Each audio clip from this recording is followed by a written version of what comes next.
Hello friends, मैं सुचिता आपका स्वागत करती हूँ फूड किचन लैब में। क्योंकि लॉकडाउन चल रहा है, मार्केट सब बंद है, बच्चे घर में हैं, बड़े घर में हैं, तो सबकी कुछ ना कुछ स्पेशल डिमांड रहती है। बच्चों को तो बिस्किट बहुत ही ज़्यादा पसंद होती है, तो बच्चों की उन्हीं डिमांड को आज हम पूरा करने वाले हैं। और घर में ही अवेलेबल इंग्रेडिएंट्स से हम लोग कुछ हेल्दी और टेस्टी बिस्किट बना के तैयार करेंगे। तो चलिए देखते हैं कि ये बिस्किट हम लोग ने किस तरीके से बनाई है। और आज इन बिस्किट्स को हम दो तरीके से बनाने वाले हैं। इसको हम लोग गैस पे ही बनाएंगे और मैं आपको बताऊंगी कि इसको हम लोग अवन में किस तरीके से बना सकते हैं। तो चलिए ये आटा बिस्किट बनाना शुरू करते हैं। तो आटा बिस्किट बनाने के लिए हमने एक बड़ा सा बाउल लिया है, जिसमें हम अपनी सारी चीज़ों को आराम से मिक्स कर पाएंगे। तो यहाँ पे हमने लिया है 5 बड़े चम्मच पाउडर शुगर। अगर पाउडर शुगर नहीं है तो नॉर्मल शुगर को मिक्सी में पीस के पाउडर शुगर उसको बना लीजिए हमको, क्योंकि इसमें पाउडर शुगर का ही इस्तेमाल करना है। और इसके बाद हम लोग इसमें डालेंगे 3 बड़े चम्मच दही। तो इन दोनों चीज़ों को डाल के हम लोग इसको अच्छे से मिक्स कर देते हैं। क्योंकि ये जो बिस्किट हम बनाने वाले हैं थोड़ा सा डिफरेंट है, इसलिए जो इसके इंग्रेडिएंट्स हैं वो भी आपको कुछ डिफरेंट लग रहे होंगे। तो दही और चीनी को अच्छे से मिक्स करके इस तरीके से हमको एक घोल इसका तैयार करना है। और इसके बाद हम लोग इसमें डालेंगे 1 टीस्पून बेकिंग पाउडर। और अगर आपके पास बेकिंग पाउडर नहीं है तो आप इसमें आधा चम्मच बेकिंग सोडा, या जो खाने का सोडा भी बोलते हैं जिसको, उसको हम इसमें डाल के इसको अच्छे से मिक्स कर देते हैं। तो इसको अच्छे से मिक्स करके इसको हमको करीब 5 से 10 मिनट रेस्ट होने के लिए रखना है, ताकि ये जो तीनों चीज़ें हैं आपस में अच्छे से मिक्स हो जाएगी। तो अब हम इसको ढक के रेस्ट होने के लिए रख देते हैं। करीब 15 मिनट हो गए हैं। तो जैसे कि आप देख सकते हैं, जो दही है वो काफ़ी गाढ़ा हो गया है। बेकिंग पाउडर के साथ मिलके वो थोड़ा सा फर्मेंट हो गया है, जिसकी हेल्प से हम लोग बिस्किट बनाएंगे तो वो बहुत ही ज़्यादा सॉफ्ट और टेस्टी बन के तैयार होगी। तो इसको हम लोग एक बार अच्छे से मिक्स कर देते हैं। क्योंकि हम लोग आटा बिस्किट बनाने जा रहे हैं, तो सारे जो ड्राई इंग्रेडिएंट्स हैं हम लोग उसको छन्नी से छान लेंगे।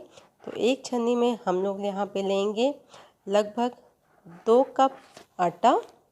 और इसके साथ ही हम लोग यहाँ पे डाल देते हैं सूजी। सूजी आपके घर में जो भी अवेलेबल हो, मोटी वाली सूजी या बारीक वाली सूजी। तो ये मैंने 4 टेबल स्पून डाला है। और इसको हम लोग छान देते हैं। क्योंकि छन्नी में थोड़ा सा इंग्रेडिएंट्स ज़्यादा हो गए हैं, इसलिए अच्छे से छन नहीं रहा है। तो मैं एक स्पून की हेल्प से इसको थोड़ा सा पहले छान लूँगी, उसके बाद हम लोग इसको ऐसे अच्छे से छान लेते हैं। अब इसमें हम लोग डालेंगे देसी घी। अगर आप लोग घी नहीं खाते हैं तो आप बटर का भी यहाँ पे इस्तेमाल कर सकते हैं। तो इसमें हमको 3 बड़े चम्मच घी का इस्तेमाल करना है। और इन सारी चीज़ों को डाल के हम लोग इसका एक डो बना के तैयार कर लेंगे। तो चलिए इन सारी चीज़ों को हम लोग अच्छे से मिक्स कर लेते हैं। तो आप देख रहे हैं कि ये अभी थोड़ा काफ़ी ज़्यादा सूखा सूखा ड्राई लग रहा है। तो इसका हमारा डो अच्छे से अभी नहीं बन पा रहा है, क्योंकि जो हम लोग ने दही का इस्तेमाल किया था वो भी हमारा काफ़ी ज़्यादा गाढ़ा था। तो इसलिए अब हम लोग इसमें दही और डाल देते हैं। तो अभी मैंने 1 चम्मच दही इसमें और डाला है। अगर ज़रूरत होगी तो हम इसमें थोड़ा थोड़ा करके दही और डाल देंगे। तो याद रखिएगा कि यहाँ पे डो बनाते समय हमको पानी या दूध का बिल्कुल भी इस्तेमाल नहीं करना है। अगर डो नहीं लग रहा है तो थोड़ा थोड़ा सा अमाउंट में दही इसमें डालते जाएंगे और एक सॉफ्ट सा हमको डो बना के इसमें तैयार करना है। क्योंकि दही थोड़ा सा गाढ़ा था, इस वजह से मुझे दही थोड़ा सा ज़्यादा डालना पड़ा। अगर आपका नॉर्मल दही है घर में, जिस तरह से हम लोग जमाते हैं, तो उसमें थोड़ा सा पानी छोड़ देता है, तो उसको आपको इतना डालने की ज़रूरत नहीं पड़ेगी। तो ये देखिए, ये हमारा अच्छे से डो बन के तैयार हो गया है। अब इसको एक प्लेट से ढककर हम लोग 5 मिनट रेस्ट होने के लिए रख देते हैं। और जब तक ये रेस्ट हो रहा है हम लोग बेकिंग ट्रे तैयार कर लेते हैं। तो यहाँ पे मैंने एक ट्रे ली है, उसमें ये बटर पेपर को मैंने राउंड शेप का काट के उसमें लगा दिया है। अब इसमें हम लोग डालेंगे थोड़ा सा घी या तेल, कुछ भी हम लोग डाल सकते हैं, और बटर पेपर के ऊपर हम लोग उसको अप्लाई करेंगे। तो ये हो गया हमारा बेकिंग ट्रे तैयार। 5 मिनट भी हो गया है, डो भी अच्छे से रेस्ट कर लिया है। तो रेस्ट करना इसलिए इसको ज़रूरी है क्योंकि सूजी है वो मॉइस्चर एब्जॉर्ब करके थोड़ा सा फूल जाती है। तो एक बार हम लोग थोड़ा सा और इसको अच्छे से नीट कर लेते हैं ताकि जो ये डो है वो और भी सॉफ्ट हो जाए। आप चाहें तो इसको 2 पार्ट में भी कर सकते हैं, बट यहाँ पे मैं इसको एक ही पार्ट में बेलने जा रही हूँ। तो इसको अब हम लोग एक बेलन की हेल्प से इसको हम लोग बेल लेते हैं, और इसको कितना मोटा बेलना है वो मैं आपको बेलने के बाद ही बताऊँगी। तो इसको चलिए इस तरीके से हम लोग बेल देते हैं। तो आप देख रहे हैं कि मैंने इसको बहुत ज़्यादा पतला नहीं बेला है, इसको हम लोग ने थोड़ा सा मोटा ही रखा है। अब एक कुकी कटर की हेल्प से हम लोग इसको काट देंगे। ये मेरे पास फ्लावर शेप का कटर है। अगर आपके पास फ्लावर शेप का कटर नहीं है तो जो भी कटर है, राउंड या स्क्वायर, आप उस शेप का इसको काट सकते हैं। तो ये देखिए, इसको मैंने आधा सेंटीमीटर से मोटा ही रखा है। इसको आप चाहें तो थोड़ा सा और मोटा रख सकते हैं, बट इससे ज़्यादा इसको पतला नहीं करिएगा, नहीं तो जो आपकी बेकरी के जो भी बिस्किट्स आते हैं वो हल्के से आपने देखे होंगे कि थोड़ा सा मोटे ही होते हैं। तो इसलिए हमने इसको आधा सेंटीमीटर से थोड़ा सा ज़्यादा रखा है। तो इसको अब हम लोग लगा देते हैं, जो बेकिंग ट्रे हम लोग ने तैयार की थी उसको लगा देते हैं इसमें। तो ये देखिए, जितना इसमें आया उतना मैंने इसमें रख दिया है। अब बाकी का जो ये साइड से ये निकला हुआ था, इसके भी हम लोग इसी तरीके से कुकीज़ बना के इसको हम लोग अवन में बेक करेंगे। तो चलिए इसको हम लोग कढ़ाई में रख देते हैं। तो कढ़ाई में मैंने एक स्टैंड लगा के इसको धीमी आंच में 10 मिनट के लिए मैंने प्रीहीट कर लिया था। अब कढ़ाई हमारी प्रीहीट हो गई है। तो जो हम लोग ने कुकीज़ को बेकिंग ट्रे में रखा हुआ है उसको अब हम लोग इस कढ़ाई में रख देते हैं, और बिल्कुल धीमी आंच में हम लोग इसको बेक करेंगे। तो इसके पहले इसको हम लोग एक थाली से ढक देते हैं।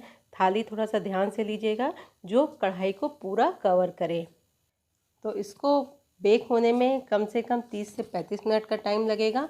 और जो बाकी की कुकीज़ हैं उसको भी मैंने तैयार कर लिया है, उसको हमने बेकिंग ट्रे में लगा दिया है, और इसको हम लोग ओटीजी में या माइक्रोवेव में बेक करेंगे इसको 30 से 35 मिनट के लिए। और बीच बीच में इसको चेक करना बिल्कुल भी मत भूलिएगा। तो लगभग 15 मिनट हो गए हैं। तो जो कढ़ाई में हम लोग ने बिस्किट रखी थी उसको चेक कर लेते हैं। तो ये ढक्कन है, उसको हम लोग हटा के चेक करते हैं। तो लगभग 15 मिनट होने के बाद जब आप इन बिस्किट्स को पलटेंगे तो आप देखेंगे कि एक तरफ से ये हल्के हल्के से लाल होना शुरू हो गए हैं, और दूसरे तरफ से अभी बिल्कुल भी सिके नहीं है। इसलिए इसको हम लोग लगभग 10 से 15 मिनट हो जाए तो इसको हम लोग थोड़ा सा पलट देंगे। सेम यही प्रोसेस जो हम लोग ने ओटीजी में रखे हैं बिस्किट, उनके साथ भी करेंगे। लगभग 10 से 15 मिनट होने के बाद हम लोग उनको चेक करेंगे। अगर हम लोग इसको चेक नहीं करेंगे तो ये एक तरफ से बहुत ज़्यादा लाल हो जाएंगे और एक तरफ से बिल्कुल भी नहीं सिकेंगे। तो ये देखिए, इसको हम लोग ने बीच बीच में चेक करके हम लोग इसको अच्छे से बेक कर लिया है। और आप देख रहे हैं कि जो इसका कलर है, टेक्सचर है, कितना अच्छा आया है। तो एक बिस्किट मैं आपको तोड़ के बताती हूँ, बहुत ही ज़्यादा खस्ता, बहुत ही आराम से ये बिस्किट टूट गए हैं।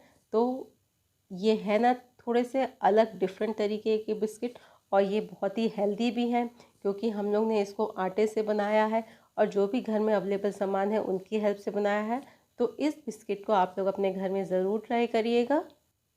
और मेरी ये बिस्किट आप लोगों को कैसी लगी मुझे कमेंट सेक्शन में बताना बिल्कुल मत भूलिएगा। तो तब तक के लिए bye bye and take care.